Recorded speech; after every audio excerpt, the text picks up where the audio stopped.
In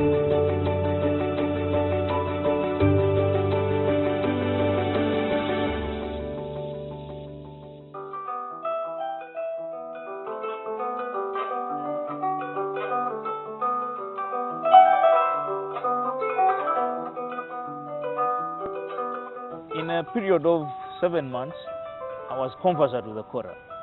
I was conversant with sound, with the playing techniques. So I would say in 7 months I could do some work with the Kora. But even till now, I'm a student. I meet many Kora players that I work with. I learn from them. All musicians are continuing students of the art of music.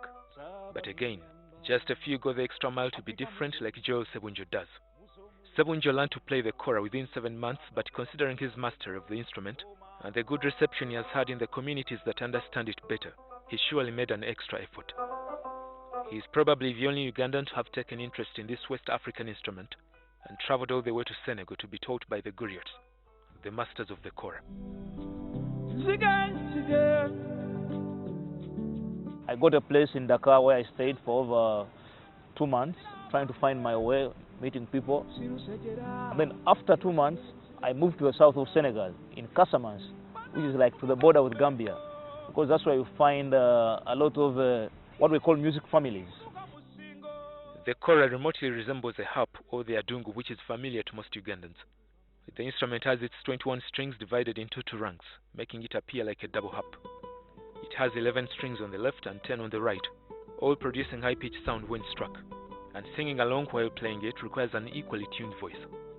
With this you have like 2 octaves.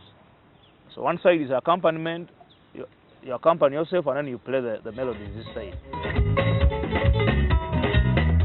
When Sebunjo returned home in 2006, he had to find a way of appealing to the Ugandan market.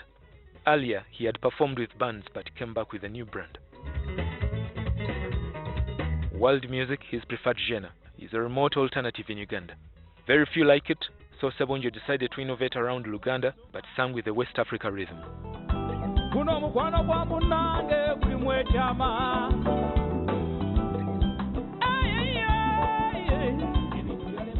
Still, it is only those in the Francophone world and a few in Uganda's corporate circles that understand him.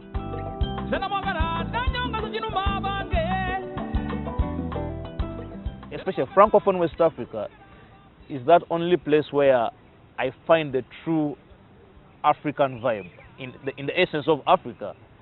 Africa, like when you're in Senegal, when you're in Mali, it is Africa. The lifestyle, the music, it is really African. You feel happy, and that's the only connection I can get to feel that, okay, I'm doing African music. West Africa has laid in world music through decades. Celebrated African stars in this genre originate from West Africa.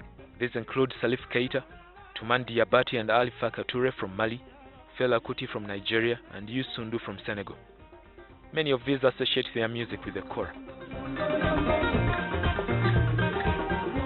The Kora is an old instrument.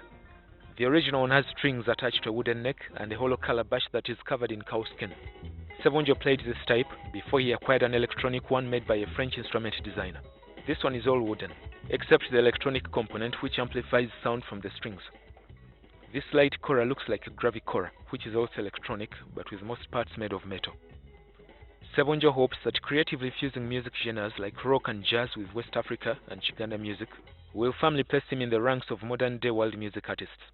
I won an award in 2013, the Visa for Creation, as one of the new talents coming out of Africa with new ideas.